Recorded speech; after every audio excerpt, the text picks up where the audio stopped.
Welcome, everybody, to the Championship Check-In podcast with myself, Benjamin Bloom, and Sam Parkin, discussing the greatest league in the world, the EFL Championship, which Sam has been on hiatus. We are mid-international break, but about to get back in. Can we say we're starting the winter run yet, or is that too early? It's been very wet, hasn't it, for one? Did you get the storms at yours? I mean, it's been incredible. Don't talk to me about this. I got a power cut mid shooting my 1 to 24 predictions, which we'll talk about later. You would have just laughed, but these headphones got slammed down and I stormed out the door. Nothing can ever better half my roof falling in during a live record. I'm still surprised that hasn't gone viral, but yeah, it can happen, can't it? That's the weather, not funny. When the weather strikes, I know about the bill record. you had after that, so that's not. Yeah, I'm glad you can raise a smile about it. We're going to do a little retrospective on the first block of 4 games. We're going to have a look at my 1 to 24s, and then we'll get into the normal fixtures and mouth-watering matchup. Let's head straight for Parkin's pick.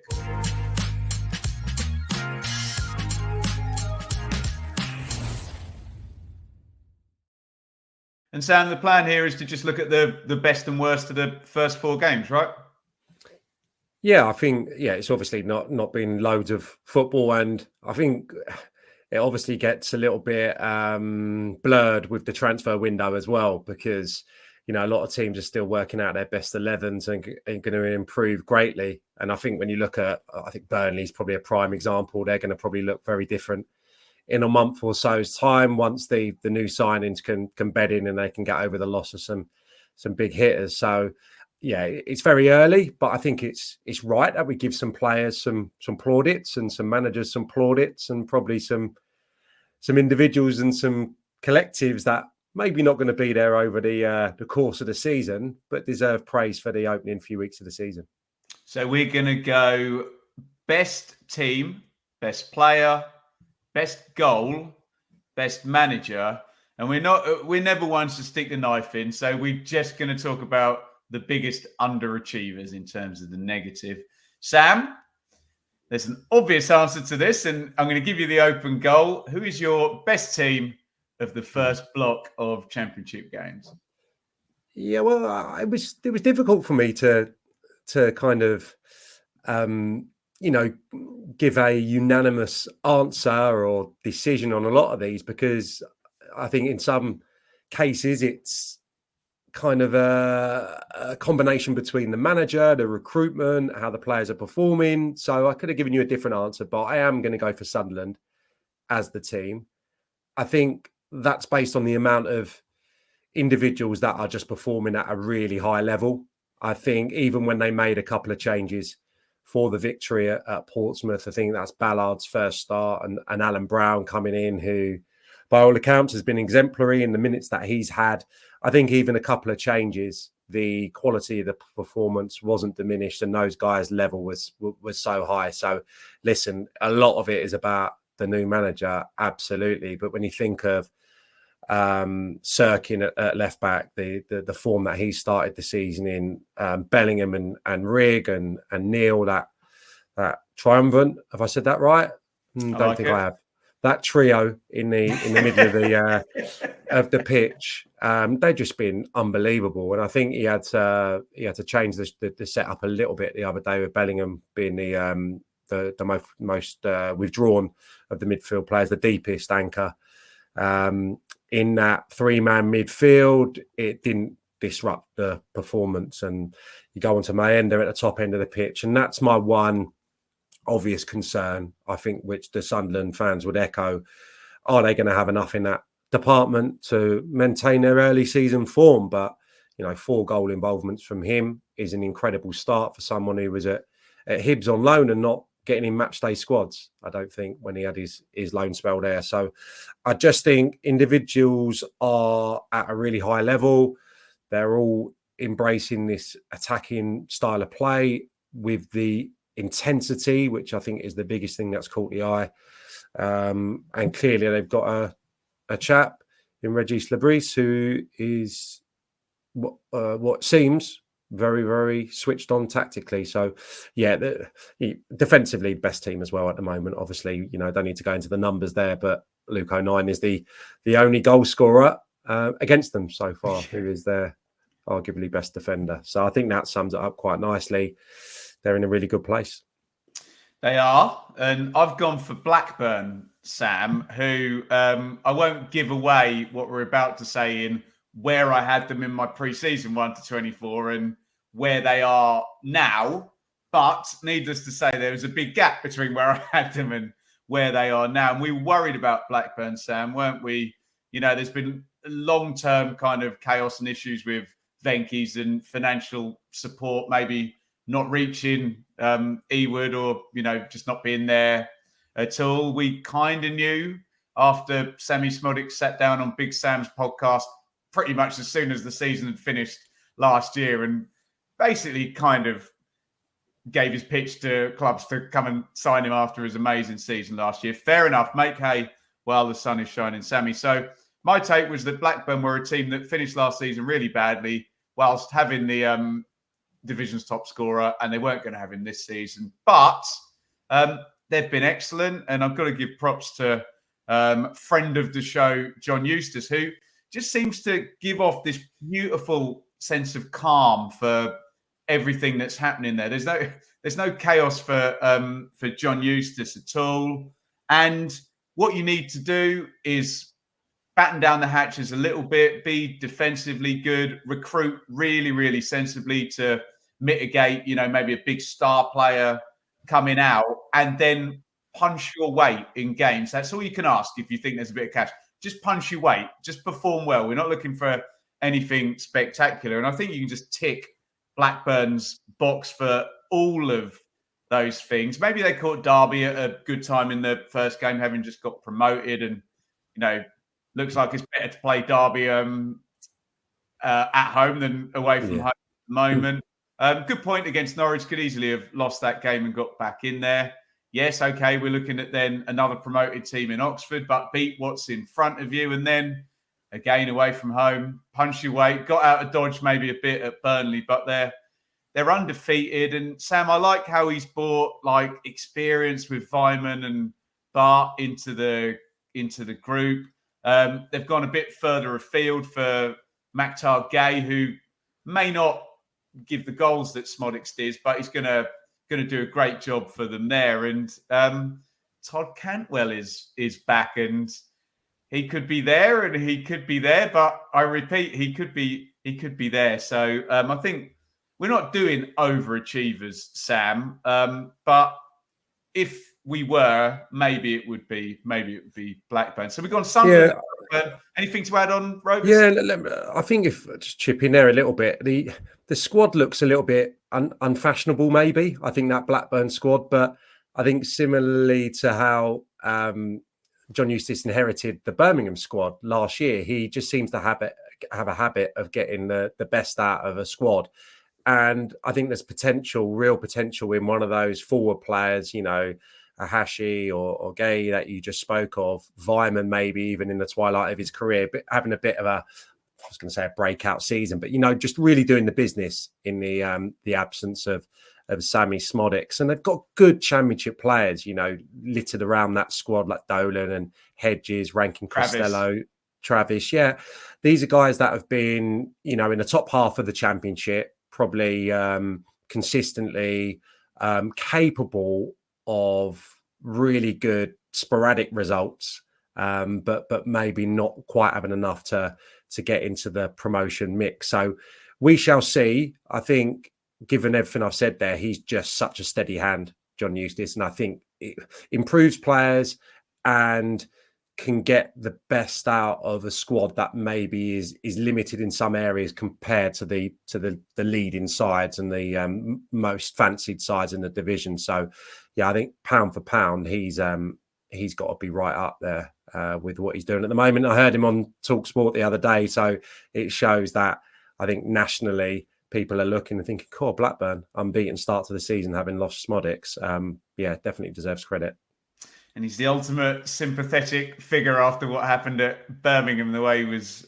Maybe there's a bit of that as well. Yeah, slightly there as well, which no bad thing if you can work it in your favour. Let's talk. By the way, get in the comments. We're pre-recorded today, so you'll have to comment after the fact. We should be back live again next week. Players, Sam, best players of the first block. I'm going to go first, and I'm going to go for Tyler Goodrum of Oxford, who's a wide player. And when I was doing the research this morning, he's 21, and he's played 44 and 51 games in the last 2 seasons, 15 goal contributions during the promotion. And what I really, really like about this, there's a lot to like about Oxford, Sam, anyway, and how they've attacked this, because I thought that was the hardest gig, Oxford, going into the Championship. And we know, I don't want to babble on about the financial landscape. You have to build stars to compete. And if you're bringing up a guy who's going to go over 100 games, I don't know whether he's already done it, the Oxford fans will correct me, or about to, at the age of 21, who's scoring goals, pretty spectacular goal, the last one he scored. And he's going to now put another 100 appearances on his card at Championship level by the time he's 23, 24. You've then built a star that not only can deliver for you on the pitch right now, but can help address some of the ridiculous financial inequalities we get on the balance sheet in the future. So I think what Goodrum stands for in terms of, building a player that's great for you on the pitch, but off it as well, I think is great for anyone coming up for League One to have that homegrown talent that ticks those boxes. Anything on Goodrum and Oxford, Sam, and who's your player of the first block? Yeah, I like him, Goodrum. I saw him first. I think it was in a League Cup game when they took a few scalps, Oxford, maybe a year or two ago, and immediately someone that I made a note of. Looks like a really talented player, and obviously scored off his left foot the other day. He's more accustomed to coming infield onto his right and bending shots. So he's been very good.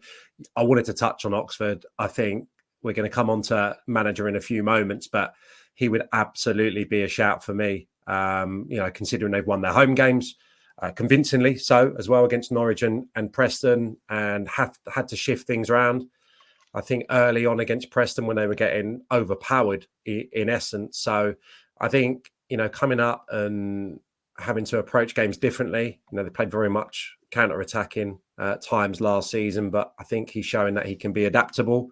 Josh McEachran, interestingly, started in that game in place of Will Vaulks, who is a big signing for Oxford. But I think McEachran going in there shows that some games they're going to be able to have a little bit more of the ball and a little bit more poise and a little bit more guile in possession, which I think just again encapsulates that he's a good tactician, the manager. So, yeah, I would say Oxford have had a terrific start to the season, in contrast to probably how I would have anticipated them starting. My player, and obviously I've spoken about the Sunderland lads already, who they would have a fair shout of being the player of the first few weeks of the season. Oxford, you've covered.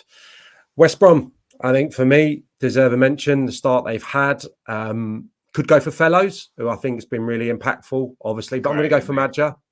Going to go for Josh Madger.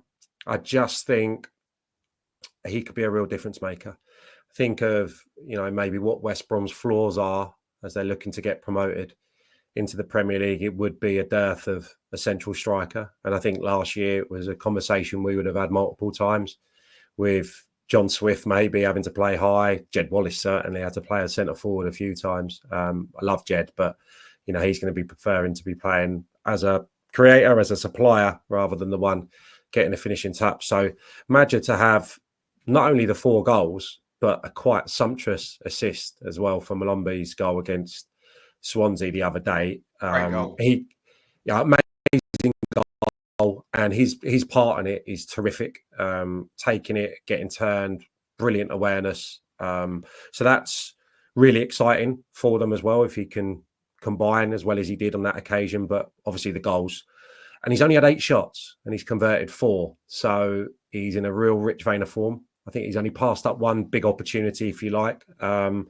So he's been clinical when he's got in. They'll want to make more chances for him, clearly. I don't think that's probably been an obstacle for them across the 4 games. I think they're creating enough.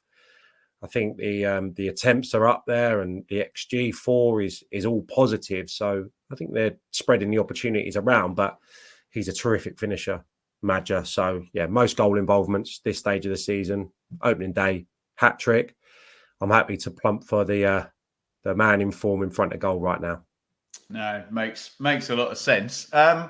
Let's have a look at our best goal, and I'll always defer to Sam on technical football matters. Fortunately, we do our worldie of the week, so I can throw in the winners for you to make your choice, although you can choose from who you like, frankly. It was Callum Lang, wasn't it, on the first week for Pompey? Yeah. Mayulu was kind of a half team move, half individual goal, wasn't it, for Bristol City? Harris with the ridiculous up and down volley, and Vyman with his own take on the up and down volley. What's been get in the comments on your best goal and your favourite goal as well, which are often 2 entirely different things. Yeah, there's a few that we've probably lost in our minds because it's been so frantic the last few weeks. But we've kind of waxed lyrical about Blackburn and Oxford already, but I think it would have to be one of those two. As much as I love Mayulu's goal from the team element, I'm going to go for Harris, purely on the touch from Matt Phillips, and it not touching the ground is just pretty unorthodox. You don't see that too often. As good as Gay's little knockdown was for Vyman, I loved the chest. He got a little bump, Phillips, off the centre half, and it maybe even made his mind up for him that it had to be a little one-touch set. But then the volley is incredible from Harris. And I think, important to note that he scored in every game, Mark Harris. And Sam, quickly, just with your player's hat on, at what point does Mark Harris, because he doesn't know he's going to hit that until late, I presume, at what point does he decide he's shooting? I'd say once Phillips has had the touch. Yeah. I mean, he's positioned himself around the front of him, which, when you're closer into the goal, he's going to be the object of your movement, and your positional sense is running around the face of your partner or another forward player to just set it and hit it. But I think it's just so plumb, isn't it, when it comes off Phillips to hit. So I think he's made his mind up late there, and he's just caught it immaculately. I mean, I didn't get many outside the box. I've talked about my favourite one that I got was actually in a reserve game for Luton against Watford, which was obviously a big game, even at reserve team level. Right. About 10 yards further in than that one, but very similar. Someone just popped it up and I just lashed it left-footed into the roof of the net. So they're lovely. Sam Parkin, get on YouTube and watch him, yeah. They're lovely ones when they fly in, but I think it's a bit of a snap decision quite late in the day to hit it. But yeah, and again, on the comparison to the Vyman one, probably between 5 and 10 yards further out, as beautiful as the Vyman one is. I'll go for Harris for the distance and for the way it didn't touch the deck, which is pretty unique. Let's talk about managers, Sam. And on the basis of me trying to make this interesting and the fact that we've talked about, check out a clip if you're a West Brom fan, which we put out about Carlos Corberon. And, I think we've mentioned all the obvious names so far. So, Sam, I'm going to talk to you about Chris Wilder. And in 2019-20, I was saying, Chris Wilder, he could be the next star English manager. Could he get a big job in the Premier League?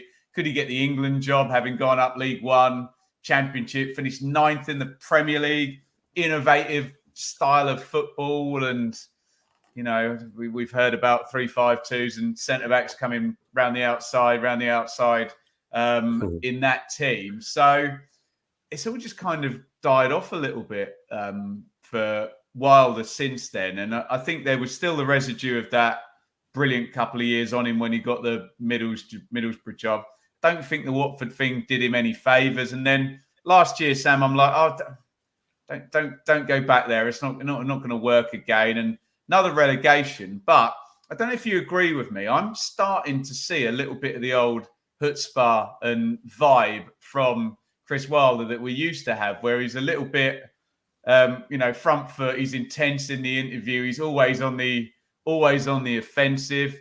And it looks like we now have a new sort of Chris Wilder system and standard of football, rather than the, what was innovative 5-6 years ago is obviously not innovative now. And he seems to have pivoted in that regard. And Sheffield United have massively had to pivot, haven't they? Because there was potential for this transfer window could have gone in any one of about 50 ways. And I think they've come out of it quite well. And where I went into the season, Sam, thinking, I don't know what you're going to get out of Chris Wilder at Sheffield United this season. And there's always that chance, it can be a bit spiky. There's always that chance he's out the door and he's walked out by mid-September or something. But I'm sitting here thinking,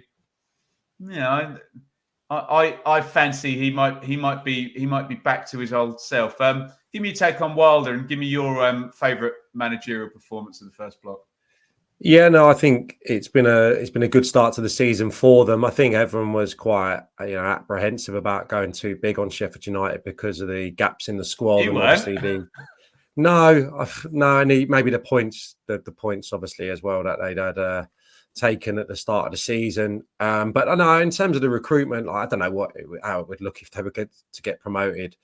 We know how that worked out last time in terms of the limited nature of their squad, the lack of depth when they went up, and the fact they had a couple of their best players cherry picked on the eve of the new season. So we don't have a clue how it would look in a year's time if they were to make it. But in terms of a team to be competitive in the Championship, I really like the signings, across the board. I think it's incredibly exciting. Been able to keep hold of some players as well that there was speculation about late in the window. So, and they did a bit of a job on Watford, I would suggest, last Sunday. I think they were pretty superior in all departments. Obviously missed the penalty, and you can see the remnants absolutely of Chris Wilder trying to evolve this new Sheffield United under him this time around. And brings me nicely on to the team that were beaten smooth on that day.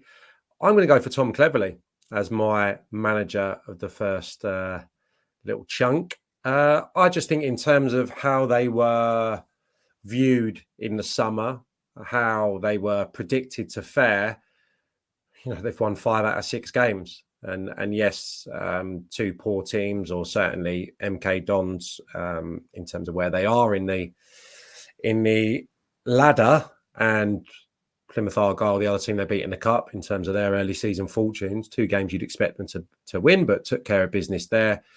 And obviously that's their solitary defeat at Sheffield United the other day. So I think he's getting huge credit from within. I think everyone's really enjoying his demeanour. The fact that he's got the players on board, which is the trickiest job maybe at Watford over a long period of time, getting that unity, people wanting to fight for the badge. And I think everyone collectively is absolutely thrilled with the way that he started. I think the emergence of some young players has been one of the obvious keys to the early weeks of the season. Morris and Matty Pollock has just been terrific. He'd be in my conversation for one of the best players this early part of the season. See Andrews as well. And, partly this is probably due to maybe a lack of depth and quality in some areas, but they've got a few players to come back and bolster that as well. I suppose a bit of a reoccurring theme. I'm not too sure that I'd hang my hat on any of the strikers, but I think if they're rotated, they can get away with it because they'll get goals from other areas of the pitch. I know Kayembe's had a terrific goal scoring start to the season. I'm not sure exactly where he best fits into the setup, but I think the main thing is that there seems to be a unity between manager, coaching staff, players, and supporters alike, which is a bit of a rarity, and has probably just really, really pleased everyone over Watford persuasion. How are you judging this though, Sam? Because surely there's going to be a regression to the mean from third to whatever extent. Are you judging this performance on the basis that people thought they were going to be third from bottom and not third from top? Or are you judging this on, they can have a good season and, be, I don't know, you tell me, top 10? Well, I don't think they're going to be in trouble, which is not the boldest statement of all time when you consider the way they've started. But yeah, I just think that,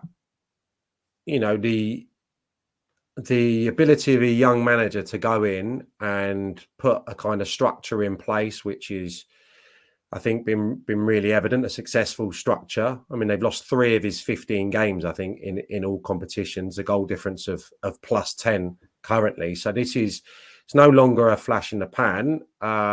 It's early days in terms of his management, and I'm not getting carried away, but I think it's probably one of the toughest clubs to go into, toughest squads to maybe get a tune out of or get them consistently playing so quickly. So I think he deserves, credit for that. That said, I'm talking on the back of quite a limp performance up at Bramwell Lane where they didn't create too much. United missed a penalty as well. I think they had Edwards hit the post, didn't he, with a kind of left footer from distance. Bayo maybe could have done better with a couple of opportunities. But yeah, it'll be interesting now. They have lost a game and have had a little bit of criticism, and cleverly had a little bit of criticism for his substitutions, maybe for the first time, or his lack of ability to, on this occasion, to impact the game from the sideline, which I think has been one of his strengths to this point. So how they respond is going to be fascinating in the next couple of games. But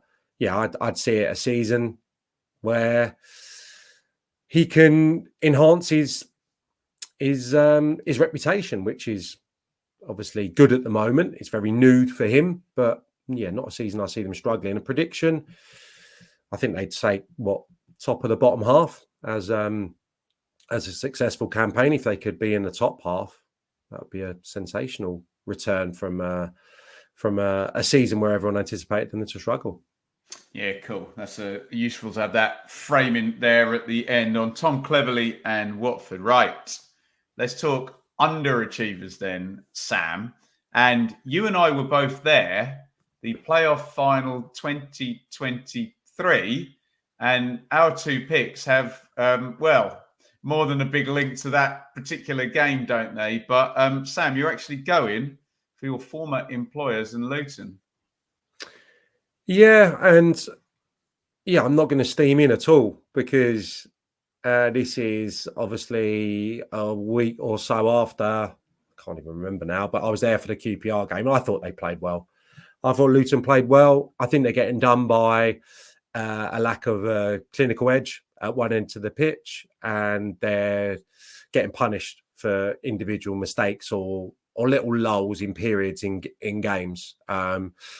I think at Preston, I think the way I tried to accentuate it was that Adebayo had as many attempts on goal in that game as Preston did as an entire team. So they were unfortunate there. They were unfortunate at Portsmouth. I think if you look at the statistics from that game, even though they were down to 10, I think they had as many, if not more, good chances on the opponent's goal, even without obviously their number one goalkeeper.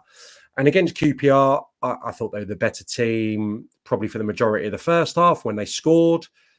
And I felt that it was a pretty even second half where QPR came to life for 10 minutes and got 2 goals. McGuinness with one of the mistakes and just got done a little bit disjointed for the second goal. So I'm not too concerned, but obviously if you look at, they've only scored 1 goal from one of their players, Chong, and the other one was an own goal. They're misfiring. They're creating enough. Adebayo is passing up opportunities, and Carlton Morris is just not really in the zone at the moment in terms of his all-round play. I was disappointed with him. He looks to be lacking a little bit of confidence. I don't know if there was maybe speculation as to whether he'd move on or he just hasn't got going.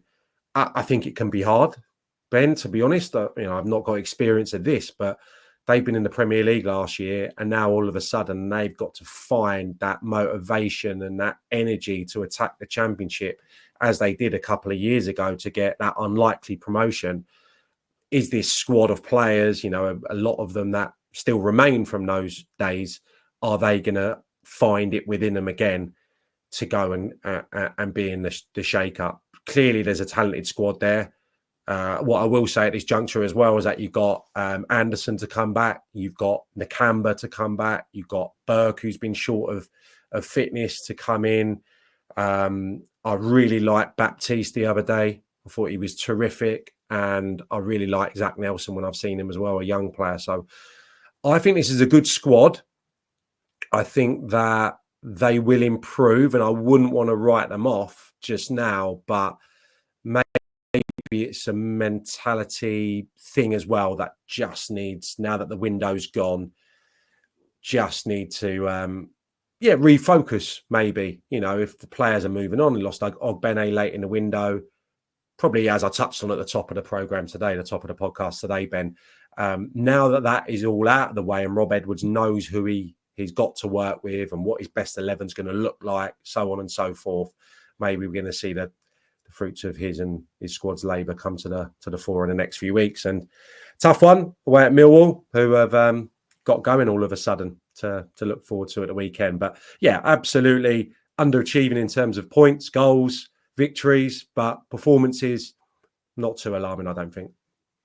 So if you got the playoff final reference, you'll know I'm going for Coventry. And why do they always start badly, Sam? I mean, we had the obvious excuse. It's not even an excuse, a clear reason where the pitch was terrible and they couldn't play a home game a couple of seasons ago. And then, of course, last season, two exceptional players at championship level that they built their team around. It's okay to have star players, but when they go, it's hard to adjust. This season, though, I'm sitting here thinking Coventry, so consistently improving something every season, whether it's the league position, the squad, the manager's experience. And you kind of think that they built up through last season and managed to integrate the new players that were going to, the lot of new players that were going to replace essentially the team that lost in the playoff final, and particularly the two massive star players, Hamer and Gyökeres. And we think we can put the bad end to last season down to just ridiculous fixture congestion due to the appearances in the FA Cup semi-final. And I just don't understand why they're not at it from the word go. I saw Mark Robins post-match after the first game at Stoke, and he was like, he almost called them out a little bit and said, if there's players who are going to put in what they've just put in today, they're not going to be in the team, which was, he's got the gravitas and the goodwill built up from the amazing job he's done at Coventry to be able to say that.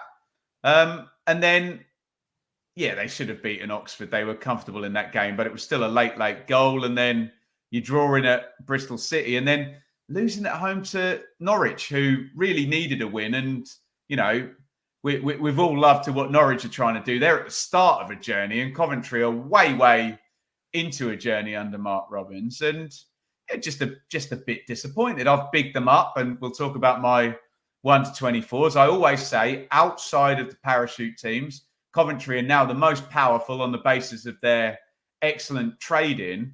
And I'm sure I speak for all Coventry fans. They just must be disappointed that yet again they're starting badly. So, Sam, underachievers, Luton and Coventry. Anything to add on, Cov? No, I think it's just for me, I'd be really patient with Coventry, because I think that the look of the side is really promising.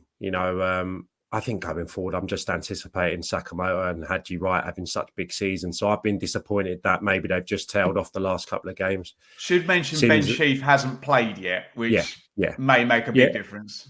Yeah, that's an obvious omission from there. And, the squad is a little different. Obviously, O'Hare's not there anymore. Who else have they lost? I won't go back down the 85 Ash road. Changing in the coaching setup. So maybe they're just doing things a little bit differently, because I know how fundamental he was to the style of play, etc. So they have gone through another period of change, but I do think the squad is a good one. I'm just flicking here. You got Mason Clark and Thomas Asante.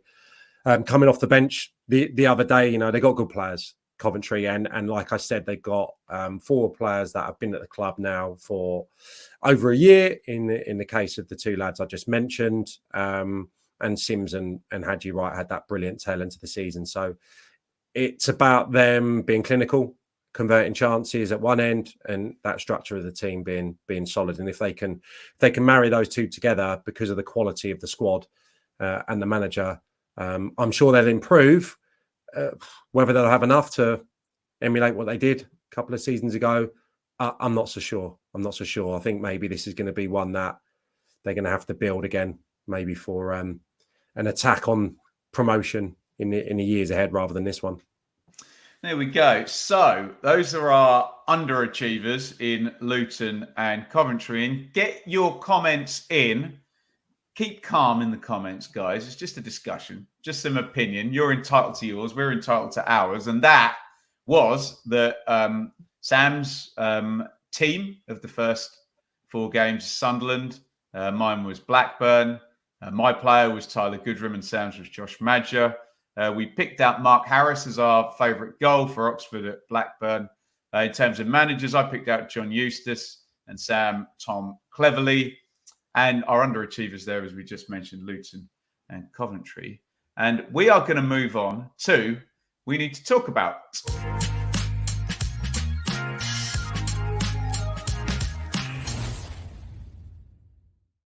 And we need to talk about my favourite subject, Sam, me, and my updated 1 to 24 predictions. So you'll forgive Sam. He's appearing on national TV. He's not going to be doing a 1 to 24. But he is going to comment on mine, and we think you'll all understand that. So, Sam, what happens is I do the pre-season 1 to 24, and I get loads of comments saying, oh, can you look at this after the transfer window, which is kind of fair enough, but we want to get there in front. So I've done another one, and I've done some adjustments. And what we'll do, we'll look at my bottom 6 and my top 6, and you can give your comments, okay? So my bottom 6, Sam, and by the way, check out this video elsewhere on the channel. I've gone with the crowd and the consensus and dropped Plymouth from 20th down to bottom of the league. So I've got Plymouth 24th. I've dropped Portsmouth down 1 to 23, but that's more a reflection on moving Oxford up 2 than it is for putting Portsmouth down, if you know what I mean. So I've moved Oxford up 2 from 24 to 22, just on the basis that I'm impressed with Oxford, but I'm not going to go crazy and all of a sudden move them up 8 places or whatever. And then just outside, I've left Derby where they are. I've dropped Cardiff down 3 places after their bad start to 20th. And Swansea I've got in 19th. Any thoughts on my 3 to go down and my bottom 6? I couldn't make strong arguments against how that looks, really. I'd maybe, have to, see Plymouth and Portsmouth over a longer period of time. I'd be optimistic that Oxford can maybe stay up. They'd take 21st, absolutely. They take it at this stage, and they would have taken it pre-season as well, and nothing changes in that regard. But I've just been really impressed with them, and I think also to get Nelson, isn't it, in from Leicester? I think I've got that right, and Dembele. I think that's a bit of a statement signing. That's going to be fun, isn't it? Yeah, it's a bit of a statement signing. Obviously, they lost Murphy in the summer, so I think that kind of shows you, how they're attacking it. Oxford. I think it's difficult to judge Portsmouth at the moment because they're playing Towler and Williams, Jordan Williams, I think it is, at centre half, who has played the majority of his career, if memory serves, as a fullback or as a right wing back. So it's difficult to judge them without Shaughnessy and Regan Paul, who are so terrific for them in their promotion. Obviously, they've been missing Colby Bishop as well. It's unlikely. I think that he's going to be back before the new year earliest. So I can't really throw him into the conundrum too strongly because there's a bit of an unknown in terms of when he's going to be available. But I think their tough start and they're not there. They've been maybe quite fortunate not to lose at Leeds, for example, Portsmouth. So they may be a point better off than where they should be. But I think they'll improve. I think Cardiff would be the ones. I know we're going to speak about them in a minute. They've shown very little to this point. yeah, the signings and the squad is quite exciting. So you'd have to be optimistic that they're going to improve when they start to gel. But at the moment, I'm not seeing much of a defined style of play. And I'm not seeing any of those new players maybe standing out. So Cardiff, yeah, I could see maybe being in trouble. But yeah, I wouldn't argue about any of the others that you've got down there, and anyone else from outside. You'd be concerned if you're a Sheffield Wednesday fan, right? Obviously, you've got them dropping a couple of positions. Again, like, you know, I trust that the manager's going to be good enough and have enough quality to make up the deficiencies in their squad, which I think is a pretty underwhelming squad for Championship level, and a pretty underwhelming transfer window, especially in the tail end of it. So Sheffield Wednesday would be a team that I was massively high on start of the season. Still probably don't think they'll get relegated, but my assertions that they could be in the top half could be a little bit off. But no, I wouldn't argue with any of the teams you've got in the bottom six. So my 4 for the playoffs that have ended up, and by the way, quick caveat, I've bumped Sunderland up massively. I had them 15th. I've now put them 7th just to acknowledge the brilliant start. And yes, Sunderland fans, they will, of course, be entering my ultimate top 6 on the next international break. I'm not going all in yet. Show me some more, but very impressed with what I said. Sam, I've also taken Luton out of the top 6, and the previous segment of the show will tell you why. So I have got... you see, you've got me all excited about Sheffield United. So I've bumped them up into 3rd. So I've got Sheffield United playing Middlesbrough in one semi-final. And I've got Coventry and West Brom I've bumped up into the playoff positions now, playing in the other semi-final. So just to be clear, that is Sheffield United 3rd. Coventry, I'm being stubborn. I'm keeping them 4th. I think it will come good. West Brom 5th and Borough 6th. Any thoughts on that? I'd maybe have Sheffield United in. Well, we're going to do that in a minute, but I'd maybe bump Sheffield United up 1. Oh, yeah, wow. Possibly, and drop Burnley down 1. Sorry, I'm going away my top 2, haven't you? I have, yeah. I'm going a little bit off the cuff here. I'd make an argument for Luton and Sunderland, probably. Still be in there. That's as strong as I'm willing to go. Probably in place of Coventry and Middlesbrough would be the only changes that I could probably make a case for. I just think Luton will improve. I think their fortunes will turn around. And obviously everyone's very high on Sunderland at the moment. So why wouldn't I be excited about them? Coventry obviously haven't started brilliantly. And Middlesbrough, I really enjoy watching Middlesbrough. And I think Tommy Conway could be a bit of a difference maker. I would have been worried if Latte Lath was to get injured, where they would turn. And probably Morris, Aidan Morris, I've just thrown the Aidan in there, I think that's his name, would have an argument to be one of the standout players of the opening few weeks of the season in Middlesbrough's midfield since joining from MLS. So, yeah, and I really rate Michael Carrick, and I enjoy watching his team, and I think he's clearly got something. But yeah, I think at this... I'd be happy to flip Sunderland and Luton for those two, maybe at this juncture, and it could quite possibly change drastically in the weeks and months ahead. I wonder how close it'll end up being. We've already mentioned the 22-23 playoffs, but that was Luton, Sunderland, Coventry, and Middlesbrough. I wonder how close it could be all over again. Top 2. As Sam has completely given away with his comment about Burnley. No, it's all right, buddy. I've just stuck. I'm still sticking with Leeds to win it and Burnley to finish second. What are your thoughts? Yeah, I mean, everyone I've spoken to has said, you know, despite a couple of the first couple of games, Leeds were a little bit indifferent. Everyone has just said they're still a ridiculously strong outfit, and you know, going to Ellen Road is still as tough a proposition as it's always been. They were almost immaculate there last season, and I will see that continuing really. So I can't. They've obviously strengthened as well in the last days of the window. As of Burnley, though, you know, and Burnley have done quite a lot of a lot of business. I suppose there just feels like there's a little bit more to sort out at Burnley. And I just really like the Sheffield United signings. I really like the lads they got from lower leagues. I really like the lads they've gone and got that have shone in the Championship the last few seasons at other clubs, gone and cherry-picked some really good players like Euro Hairs and such like. So, yeah, I don't know. I just think, Sheffield United is just my thing at the moment, isn't it? I'm quite content to just stick with it. That, I think I saw them at 16-1 or something a few weeks ago, which they surely won't be anywhere near as price low as that, for automatic promotion. But I just think everyone thought there was a little bit of carnage off the pitch and it was a little bit unstable. But, some players that were mooted to be leaving that have remained. I think Souza, Hamer. There was, speculation about.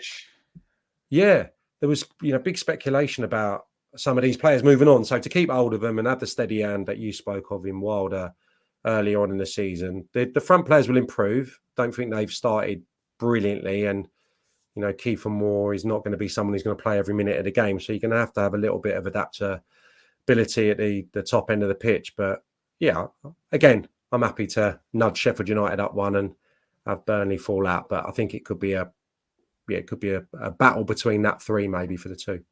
There you go. Write down all the little pieces of what Parkin said, and you almost get a bit of a 1 to 24 from him. Little fragments of it. But you can get You get my first week of September or whatever we are. Yeah, second week of September, 1 to 24. But it'll change, no doubt, in about a week's time. I haven't got the time to be changing it.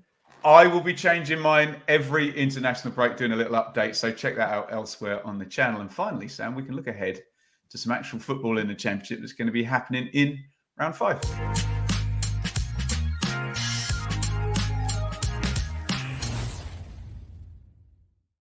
It is Hull versus Sheffield United. We'll be doing that on the watch along on Friday night. Come and join me for that. Leeds versus Burnley is a big woof, isn't it? Millwall versus Luton. Oxford versus Stoke. Blackburn versus Bristol City. Derby versus Cardiff. Middlesbrough versus Preston. Plymouth versus Sunderland. Sheffield Wednesday versus QPR. Swansea versus Norwich. Watford, Coventry, and Pompey versus West Brom. Now, you know us, Sam. In the face of obvious beauty, we always head towards the bottom of the table for these. We do have the inexorably linked Sheffield Wednesday and QPR playing each other. And we do have my potential top 2, Leeds and Burnley, playing each other. But we've gone for Derby versus Cardiff, which, should we go into September must-win games and big games? This feels like a big one already because we think Derby are going to skew heavily at home and need to beat teams who are going to be in the bottom 6, bottom 8, which where Cardiff look like they're going, the bottom of the league at the moment, are going to be. And Cardiff, of course, they need to do something and get the season moving. I think Errol Balut is good, but I also think Vincent Tam will sack a manager if it goes too long with them in the bottom 3. Am I doing my salesman's job here, Sam, or is this genuinely a really big game already? I think it is, given that Cardiff haven't started at all. They've just got the solitary point, haven't they, after that draw against Swansea. So I think if they were to lose this against a team that's predicted to struggle, then absolutely the fans would start to be concerned. There may be, a split in terms of the people that still want Errol Bulut backed, given, the reasonable job he did last year. But I think that goodwill could maybe alter if they were to lose a game of this ilk. And just on what you just said there, Derby won 9 out of 10 games against the bottom 5 in League One last season. They only dropped 2 points in those matches. So bullies.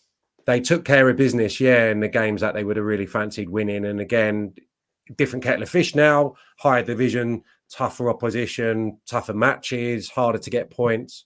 Put all that in, but they've shown at Pride Park already, that they're going to be a match. They defend. The box well, the goalkeeper Zederstrom made a couple of big saves when they were under pressure against Bristol City early part of that game. And some of the forward players really stood out. Mendes Lang is a game changer for them. Very good. Yates, again, did really well. Well, I think that was probably his standout performance for them. Caden Jackson, who getting goals. So yeah, there's some optimism, I think, for Paul Warne. He said that was his favourite victory, I think, maybe since he's been in charge at Derby. So let's see if they can back it up with another home win where, they're going to be particularly strong. 49 points they took last season at Pride Park, and that's going to be the difference. And yeah, for Cardiff, are just struggling to actually, kind of work out and be able to critique exactly what they are at the moment. Robertson, I think, played well, obviously on loan at Portsmouth last year. He played well in that recent defeat to Middlesbrough, but not too many of the new players, Willock, Chambers, people like that, up to speed as of yet. And I was quite excited about some of their new signings, but they're not looking really like a very cohesive unit at the moment. So you would have to fancy Derby again here. But what an opportunity for Cardiff to get up and running, really. He's got to change the team. I said it on last week's podcast. Robinson, for one, has got to feel very unfortunate that he didn't come into the starting lineup after his goal in the derby. Normally this stage of the season, when you're still jostling for position as front players, you score a goal of that magnitude and the feeling it gives you, the confidence it brings, you'd expect to probably be in from the off in the next game. So that's definitely one to keep an eye on. But I wouldn't be surprised if there's 2 or 3 changes to that Cardiff lineup because it needs freshened up. Brilliant stuff. Derby versus Cardiff was our mouth-watering match up. And we are going to round out the show today with our quiz, where we are all level, Sam. By the way, you can see what Sam says about Derby versus Cardiff in the predictions, which will be out on Wednesday. And the less I say about how that's going for me, the better. Anyway, we're level on the quiz with Fev, our wonderful friend at Fev's Football Analytics on Twitter. And he's come up with the goods again, Sam, because we moved the recording time too early in the morning. So big thanks to Fev. And we're adding a new rule, Sam. So what we've been trying to do is we've been trying to guess 3 out of the 6 from the big 6, the category. We're now limiting the guesses. I think Fev thinks we're doing too well. So you can now only have 4 guesses. So you basically one spare guess. Sam, which 6 teams have the oldest average age squads so far this season? So in the Championship, which 6 teams have the oldest average squads so far this season? Squad, yeah. Is it the match day squads, do you think, or just the overall? Knowing Fev will have done the match day squads. All right, I'll go West Brom straight off the bat. Yes, 1 for 1. I'll go Derby. Oh, 2 for 2. Is he going to need 4 guesses? I've got the table in front of me. I'll take a stab at Preston. Mate, that's outstanding. I hate to give it to. That's 3 for 3. Go on, keep going.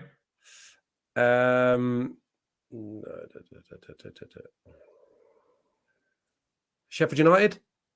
No, there you go. That would have been your 4. So you got it. So Cardiff was the oldest, 28. Millwall, 27.8. Derby, 27.6. Preston, 27.4. West Brom, 27.3. And Oxford, 27.1. These recruitment guys, I bet they have a target, don't they, for the average age the squad should be at all times. Do I really need to guess what my question is, Sam? I think I know what it's going to be. Yeah, you got the youngest, mate. So the 6 teams with the youngest average age squads so far.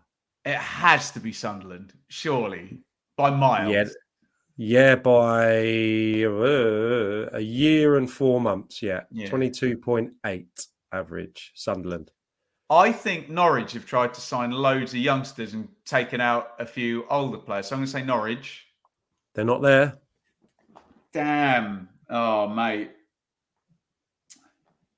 See, now I'm nervous. And I think Luton have tried to do the same thing. Luton. Not there. Oh, that means that's the first defeat, doesn't it? Oh, damn. Who else shall I go for? In your defence, I probably would have only got the second one here just because I probably read it relatively recently. It was a bit surprising to me, but yeah. Oxford? No, Oxford were in the oldest, weren't they? You just reeled them off, didn't you? Oh, I've had a nightmare then, haven't I? Yeah, Oxford are in the oldest. Do you Dear want me me, to give them right, to put you me then? out of my misery. Yeah, Yeah, go. so the next youngest is Leeds, which I did know. That's really interesting. Yeah, Yeah. they're 20, just over 24. And then Stoke, yeah, I can see that. Hull City, Plymouth Argyle, and then Coventry. Just Interesting. I 24. definitely I mean, wouldn't have had there's Coventry and Stoke in there. I would have thought they built, experienced squads, but completely wrong, evidently. to be fair, they're all average age, 24, give or take. Coventry just under 25. So yeah, I mean Sunderland, as you said, far and away the youngest. But yeah, that was a tough one for you, I think. Damn. So we're going to Take the score win this. though. Yeah, we're going to score this like match play. So Sam, that is you +1 now, and a big thanks as ever to Fev, and a big thanks as ever to you lot for listening. Thank you for all your comments. We're sorry we're not live today, but we hope you've still enjoyed the show. And of course, if you're listening after the fact on audio, we appreciate you too. There's no where to comment or but you can give us a 5-star review if you fancy. Sam, last word from you. Are you anywhere this weekend?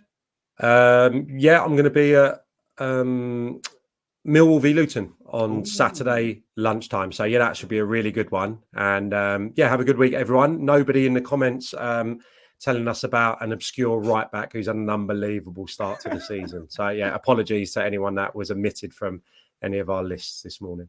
And we see you for the predictions on Wednesday.